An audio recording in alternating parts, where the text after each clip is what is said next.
അർബുദം സ്ഥിരീകരിച്ച ശേഷം അതിന്റെ ചികിത്സയും മറ്റുമായി കഴിയുകയാണ് രേണുസുതി. 2 കീമോ ചെയ്തു കഴിഞ്ഞു. ചികിത്സ നടക്കുന്നതിനാൽ ഫോൺ ഉപയോഗിക്കാൻ കഴിയില്ല. അതിനാൽ താരം സോഷ്യൽ മീഡിയയിൽ ആക്റ്റീവ് അല്ല.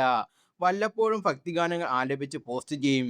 കഴിഞ്ഞ ദിവസം സുഹൃത്തായ സജീന റേണുവിനെ കാണാനായി ചെന്നിരുന്നു. റേണുവിന്റെ നിലവിലെ അവസ്ഥ കണ്ട് സ്തംഭിച്ചു പോയെന്നാണ് സജീന പറയുന്നത്. നെഗറ്റീവ് പറയുന്നവർ അവളെ ഒന്ന് നേരിട്ട് കണ്ടാൽ പിന്നെ അവളെ വിമർശിക്കാൻ നിൽക്കില്ലെന്നും സജീന സോഷ്യൽ മീഡിയയിൽ പങ്കുവച്ച വീഡിയോയിൽ പറയുന്നു. വീട്ടിൽ ചെന്ന് രേണുവിനെ കണ്ടപ്പോൾ ഞാൻ ആകെ ഷോക്കായി പോയി. രേണുവിനെ ഇങ്ങനെ ഞാൻ പ്രതീക്ഷിച്ചില്ലെന്നാണ് സത്യം. ഭയങ്കര വയ്യാതായി, എനർജിയില്ല. മുഖവും ശരീരം മൊത്തത്തിൽ വല്ലാതായി. ആ രൂപം എനിക്ക് ഓർക്കാൻ കഴിയുന്നില്ല. ആകപ്പാടെ ഇത്തിരിയേ ഉള്ളൂ. ഭയങ്കരമായി അവശയായി പോയി. ആദ്യത്തെ കീമോയ്ക്ക് ശേഷം മനസ്സിലെ എനർജി കൊടുത്ത് അവൾ വന്നതായിരുന്നു. റീൽസൊക്കെ ചെയ്ത് സന്തോഷവതായി ഇരിക്കുകയായിരുന്നു. അതിനിടയിൽ ഇതെല്ലാം കണ്ട ചില നാശം പിടിച്ചവർക്ക് സഹിച്ചില്ല. അസുഖബാധിതർ ഇങ്ങനെ കാണിക്കുമോ എന്ന് ചോദിച്ചവർക്ക് അത്തരക്കാർ വന്നത്.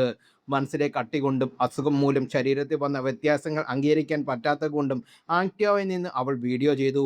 അവൾ കണ്ടപ്പോൾ അവളുടെ അവസ്ഥ എങ്ങനെ വിവരിക്കണമെന്ന് അറിയത്തില്ല. സത്യത്തിൽ ഞാൻ ഞെട്ടിപ്പോയി. രേണുവിൻ്റെ അസുഖമില്ലെന്ന് പറഞ്ഞ് നെഗറ്റീവ് കമൻറ്റ് പറയുന്നവരോട് നിങ്ങൾ തുറന്നും ഇത് തന്നെ പറയണം. എന്നാലേ നിൻ്റെയൊക്കെ കുടുംബത്തിലോ നിനക്കോ ഇതേ അസുഖം വരുമ്പോൾ വിഷമം മനസ്സിലാകുകയുള്ളൂ. പ്രതീക്ഷിക്കാത്തൊരു രൂപമാറ്റം രണ്ടാമത്തെ കീമോയ്ക്ക് ശേഷം അവൾക്ക് വന്നു. കണ്ണൊക്കെ കുഴിഞ്ഞു. ചുറ്റും ഡാർക്ക് നിറം കൊണ്ട് മൂടി. മുടിയെല്ലാം പോയി. ശക്തിയായി ഒന്ന് ഊതിയാൽ പറന്നു പോകുന്ന പോലായി. എന്നെ കണ്ടതും അവൾ കരഞ്ഞു. ഞാൻ ചെല്ലുമ്പോൾ അവൾ ഉപ്പുമാവ് കഴിക്കുകയായിരുന്നു. അത് തന്നെ വളരെ പ്രയാസപ്പെട്ട് കഴിക്കുന്നത്. കഴിച്ചു തുടങ്ങി ഛർദ്ദിച്ചു. എന്ത് പറഞ്ഞ് ആശ്വസിപ്പിക്കണമെന്ന് അറിയാതെ വിഷമിച്ചു ഞാൻ.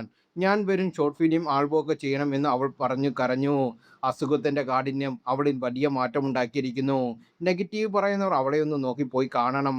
അപ്പോൾ മനസ്സിലാകും എന്താണ് യഥാർത്ഥ അവസ്ഥയെന്ന്.